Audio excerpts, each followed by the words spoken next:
नमस्कार शेतकरी बांधवांनो, एम.टी. ऑल टीव्ही या यूट्यूब चॅनलवरती तुमचं पुन्हा एकदा स्वागत आहे।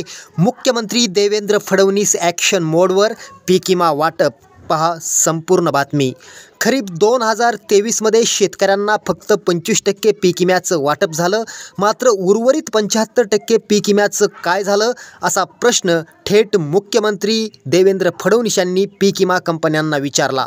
मित्रांनो, आज झालेल्या बैठकीमध्ये पीक विमा कंपनी अधिकारी, राज्याचे कृषी मंत्री, त्याचबरोबर पीक विमा कंपन्यांचे मुख्य अधिकारी उपस्थित होते। मित्रांनो, आजच्या बैठकीमध्ये कधी नव्हे ते देवेंद्र फडणवीस आक्रमक होताना पाहायला मिळाले।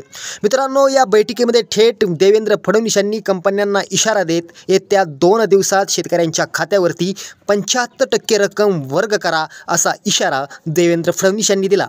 मित्रांनो, आपण बघितलं असेल की यादी जर तुम्हाला 25% अग्रिम मिळाली असेल तर तुम्हाला 75% रक्कम ही मिळणार आहे।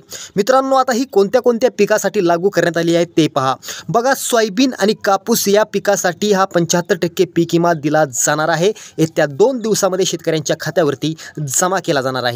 कारण मित्रांनो, या ठिकाणी मुख्यमंत्री देवेंद्र फडणवीस कधी नव्हे ते ॲक्शन मोडवर आल्यामुळे हा 75% पीक विम्याचा मार्ग आता मोकळा झाला आहे। व्हिडिओ तुम्हाला कसा वाटला खाली कमेंट्स करा।